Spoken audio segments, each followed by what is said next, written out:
আসসালামু আলাইকুম প্রিয় ফুটবল ফ্যান্স। ফুটবল বিশ্বে যারা রেগুলার খোঁজখবর রাখেন তাদের জন্য বিশাল একটা সংবাদ।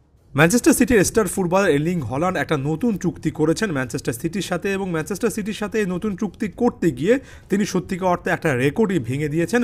সবচেয়ে লম্বা চুক্তি ইংলিশ প্রিমিয়ার লিগে খেলা প্লেয়ারদের মধ্যে এই মুহূর্তে তারই রয়েছে। 9.5 থেকে 10 বছরের একটা চুক্তি করেছেন ম্যানচেস্টার সিটির সঙ্গে, যার মাধ্যমে 2034 সালের জুনের 30 তারিখ পর্যন্ত এর্লিং হল্যান্ড ম্যান সিটির প্লেয়ার থাকবেন। অর্থাৎ যেখানে চুক্তিটা মাত্র কিছুদিন পর শেষ হচ্ছিল, সেখানে সেটাকে 2034 পর্যন্ত তিনি কিন্তু টেনে নিয়েছেন। এবং ক্লিয়ারলি এর্লিং হল্যান্ডের এটা একটা রেকর্ড ব্রেকিং কন্ট্রাক্ট রিনিউয়াল। এর আগের রেকর্ডটা ছিল বর্তমানে চেলসিতে খেলা প্লেয়ার কোল পালমারের, যিনি কিনা প্রায় 9 বছরের একটা চুক্তি করেছিলেন চেলসির সাথে। না, শুরুতে একটা ব্যাপার একেবারে ক্লিয়ার করে দিই, ব্যাপারটা এমন নয় যে কোল পালমার 2033 সাল পর্যন্ত চেলসিতে থাকবেনই, কিংবা এর্লিং হল্যান্ডকে 2034 সাল পর্যন্ত সিটিতে থাকতেই হবে, ব্যাপারটা এমন নয়। তবে তারা যদি চান সকল কিছু যদি ভালোভাবে যায়, তাহলে চুক্তিটা মাঝখানে ভেঙে অন্য কোনো ক্লাবে যাওয়ার মতো সিচুয়েশান হয়তো বা তৈরি হবে না। এবং আপনি যখন এত লম্বা একটা চুক্তি করে ফেলেন, তখন ক্লিয়ারলি একটা মেসেজ আপনি কিন্তু দিয়ে রাখেন সত্যিকার অর্থে আপনি ওই ক্লাবটাতে নিজের ক্যারিয়ারের প্রায় সম্পূর্ণ অংশটা চিন্তা করছেন। ভবিষ্যতে কী হবে জানি না, তবে এই মুহূর্ত পর্যন্ত এর্লিং হল্যান্ড ম্যানচেস্টার সিটির মধ্যে যে লিঙ্ক আপ, যে বন্ডিংটা, সেটা এতটাই ক্লিয়ারলি দেখা যাচ্ছে।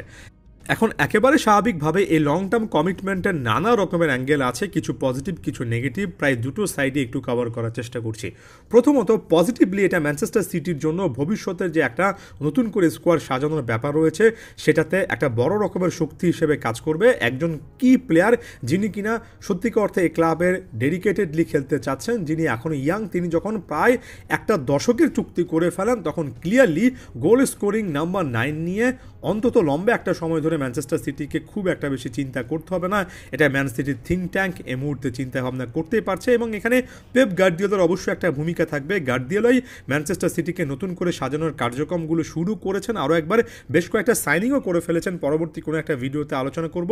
তবে শুধুমাত্র পেপ গার্দিওলা না, গার্দিওলা এরাটা শেষ হওয়ার পরেও এর্লিং হল্যান্ডের একটা গুরুত্ব থাকবে দুই পক্ষের মধ্যে, অর্থাৎ হল্যান্ড এবং ম্যান সিটির মধ্যে যদি মিউচুয়াল আন্ডারস্ট্যান্ডিংটা থাকে, তাহলে হল্যান্ড এই ক্লাবটার সবচেয়ে আইকনিক একজন প্লেয়ার হবেন।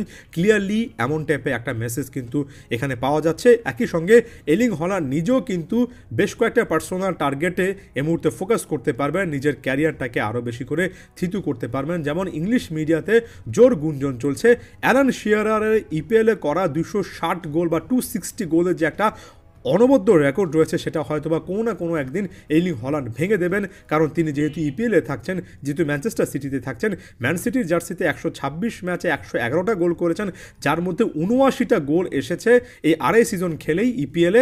অর্থাৎ সামনে 10 বছর ধরে যেহেতু এই ক্লাবে থাকার প্ল্যান করছেন, স্বাভাবিকভাবে যদি সেটার অর্ধেক বা তার একটু বেশি সময় ধরেও থাকতে পারেন, এর্লিং হল্যান্ডের কাছেই সম্ভবত সে রেকর্ডটা যাবে ভবিষ্যতে। কারণ ওই যে বললাম, অলরেডি 79টা গোল কিন্তু ইপিএলে করে ফেলেছে।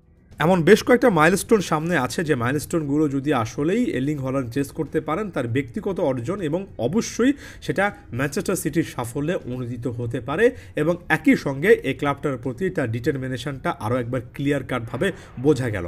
এখন আমি যদি অন্য অ্যাঙ্গেল থেকে চিন্তা করি, রিয়াল মাদ্রিদের জন্য এটা কিছুটা হলেও চিন্তার কারণ হতে পারে, কারণ ইংলিশ মিডিয়ার একটা অংশ দাবি করছে যে ভবিষ্যতে এর্লিং হল্যান্ডকে কেন্দ্র করেও কিলিয়ান এমবাপ্পের মতো কোনো না কোনো একটা প্ল্যানের চিন্তা রিয়াল মাদ্রিদের ছিল, হয়তোবা আরও একাধিক ক্লাবের ছিল। সেই ক্লাবগুলো হয়তোবা কিছুটা বা কিছু এক্সটেন্টে হতাশ হবে, তবে সেটা বড় রকমের কোনো ফ্যাক্ট নয়। তবে একটা বড় প্রশ্নের জায়গা থাকছে, সেটা হচ্ছে ম্যানচেস্টার সিটি যে রিবিল্ডিং ফেজ, সেটা কি হল্যান্ডকে সেন্ট্রাল ফিগার করে তারা করবে, অর্থাৎ হল্যান্ডকে কেন্দ্র করেই করবে? যদি হল্যান্ডকে কেন্দ্র করেই করা হয়, তাহলে সেটাকে সবচেয়ে বেস্ট ডিসিশন। যেমন কেভিন ডি ব্রুইনে নামক একজন ফুটবলার যখন ম্যান সিটিতে থাকবেন না, কিংবা সাম্প্রতিক সময় যখন ইরেগুলার, তখন সেটার একেবারে স্পষ্ট একটা কিন্তু প্রমাণ দেখা যাচ্ছে। একই রকমের কথা আরও বেশি করে রদ্রির ক্ষেত্রে প্রযোজ্য। অর্থাৎ এখানে অনেক ফুটবল পণ্ডিত বলছেন, দিন শেষে এর্লিং হল্যান্ড নয়, বরঞ্চ রদ্রি কিংবা কেভিন ডি ব্রুইনার মতো প্লেয়ারদেরকে কেন্দ্র করে ম্যানচেস্টার সিটি অনেক বেশি করে খেলে। তাদের রিপ্লেসমেন্ট হিসেবে কাকে লম্বা সময় ধরে রাখা যাবে, কিংবা তাদের মধ্যে রদ্রির মতো প্লেয়ারকে আরও কতদিন ধরে রাখা যাবে, এই প্রশ্নগুলো আরও অনেক ইম্পর্টেন্ট ছিল। তাই ওই ফুটবল পণ্ডিতদের মধ্যে একটা অংশ এর্লিং হল্যান্ডকে কেন্দ্র করে এই আলোচনায় খুব একটা বেশি পজিটিভ বা ব্রাউনি পয়েন্ট খুঁজে পাচ্ছেন না।